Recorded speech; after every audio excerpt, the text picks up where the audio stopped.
and still. Are there other levels of special operations units within the Canadian Armed Forces, or is Yeah. So we have JTF2? JTF2 is kind of the counterterrorism hostage rescue mandate tier 1. CSOR is like almost like the Delta Ranger relationship a little bit. Okay. They're the Special Operations Regiment. And then we have like a helo group and like a CBRN, like chemical weapon, all of that kind of stuff. Okay. Those dudes that go like they're crazy machines and. Do you guys work with them? Yeah, we work with them all the time, like overseas and domestic, and like it's. Do you see a lot of carryover from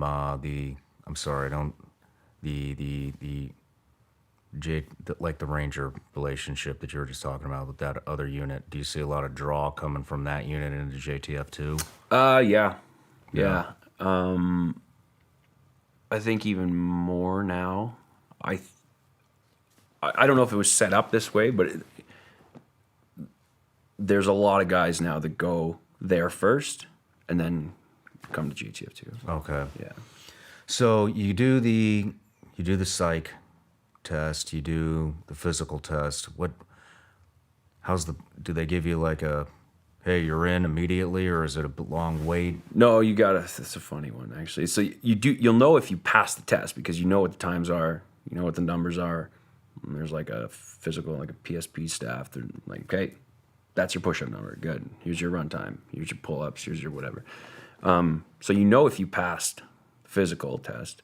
I don't recall knowing if I passed the psych or if they're just like, like psych's like, these are my notes, they're going in. But you wait for a message from Dwyer Hill to say like, yeah, you're picked up on selection.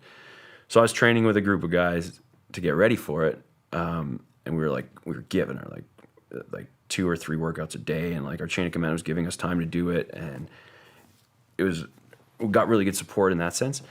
But I was already in recce platoon as a sniper, and they were in a different squadron or company.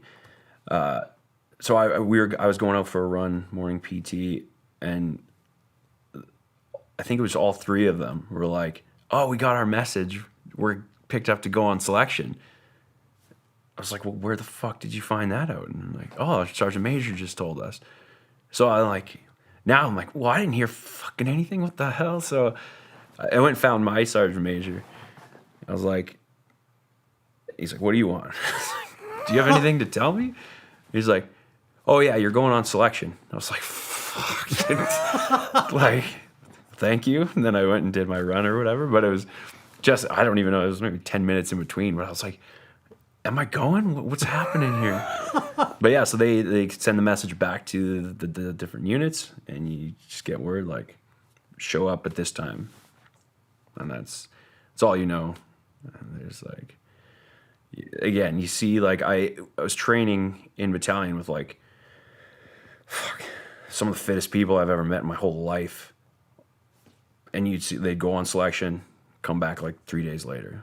Like, what the fuck happened? Didn't make it. And they're like, can't talk about it, but no, I didn't make it. Like, and then the next guy, what the fuck happened? And then so you're going, it's intimidating. Yeah. So you see, like, I'm working out with these guys. I know they're machines.